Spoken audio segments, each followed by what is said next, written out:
Video games are great. They pull us into new worlds, lock us in on fun experiences, and help us reconnect with our friends. But some video game features or flaws can work to ruin this immersion by taking us out of the experience with bad design or awkward missteps. So to fix these flaws, I got this genie's lamp from the Walgreens.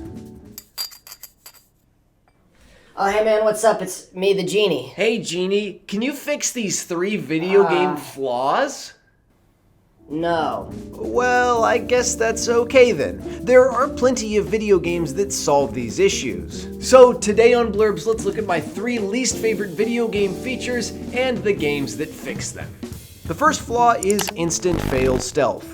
This whole idea came to mind while I was playing Wind Waker and I was on the Forsaken Fortress, and every time a guard saw me from 1.5 miles away, I was just instantly in jail.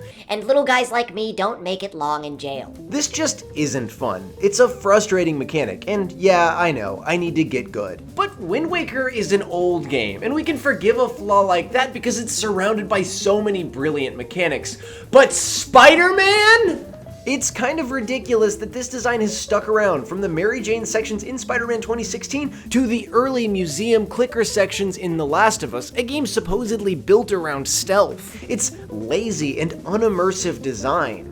But as with most things, indie games do it better. Take Untitled Goose Game for example. The villagers actually react to your chaos, putting things back in place, closing gates, or locking away items you've stolen.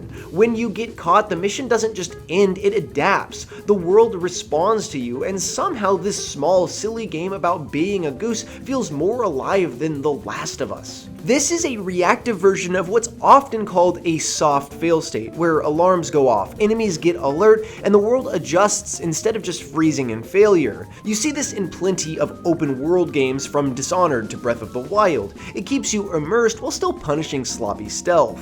However, if you want a dedicated stealth game with punishing consequences but no hard fail states, look no further than Invisible Ink. Its turn-based design lets you react to every guard's move, repositioning your agents and countering their awareness. Even if one of your operatives gets caught, it's not game over. You can abandon them or plan a daring rescue later, keeping the tension high without ever breaking the flow. Next up, I want to go over text-based tutorials. Oh, dead end! What do I do now? Oh, right, exactly. I can't read. Text-based tutorials at the beginning of a game are one of the worst ways to initiate a player, immediately clogging them up in boring, unimmersive information, most of which they aren't going to read, leaving them to do exactly what the game should have designed their tutorials around in the first place, which is learning by experimentation. It feels like this over-explanation is in almost every game, from complex RPGs like Baldur's Gate, which just bombards you with tutorials for the first 30 minutes of the game, to games that pretty much don't need tutorials at all, like Horizon Zero Dawn. It's cool to understand that your game is deep and unique, but it's not cool to treat the player like a total baby. I don't need to crouch under the log. I don't need to jump over the log. I can figure that out for myself. I know how to press buttons. No game has ever fixed this issue better than Outer Wilds, though.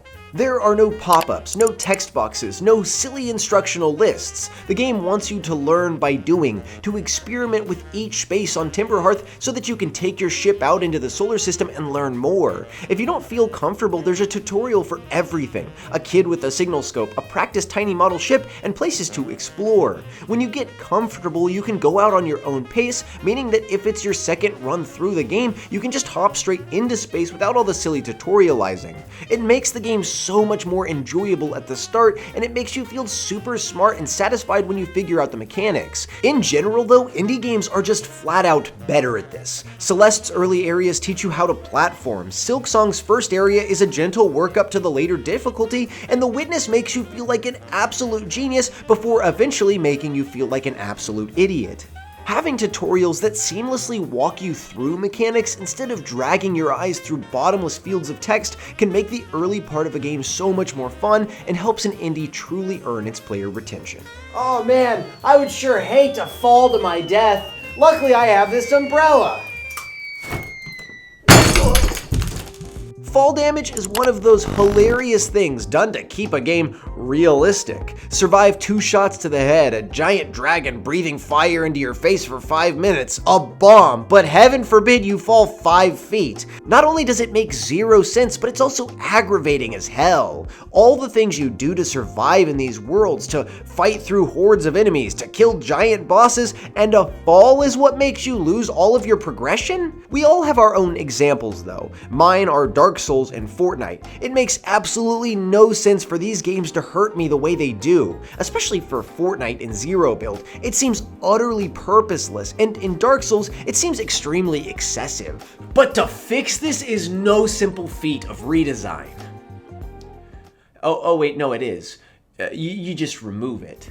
I feel like most multiplayer games that aren't grounded in reality should function like the finals, where fall damage from any distance is non-existent, allowing for epic plays, high skill ceiling movement, and vertical design. There's so much more that the finals can do with its sandbox gameplay because they've removed fall damage, and when you think about the simulation style of the game anyways, it doesn't make sense for fall damage to be there in the first place. But I don't think fall damage should be utterly removed from every game. It makes sense in grounded experiences or games that want to hold the player's pace.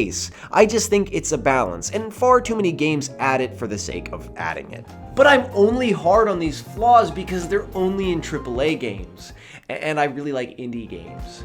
So as you're thinking about buying GTA 6 next fall, just remember that you could play like 10 indie games for that price, and they're going to have a whole lot less flaws and be a whole lot more fun to play.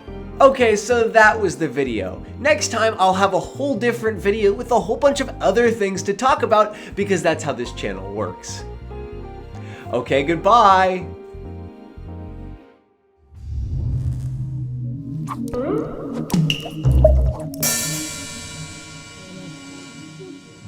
Bye-bye now.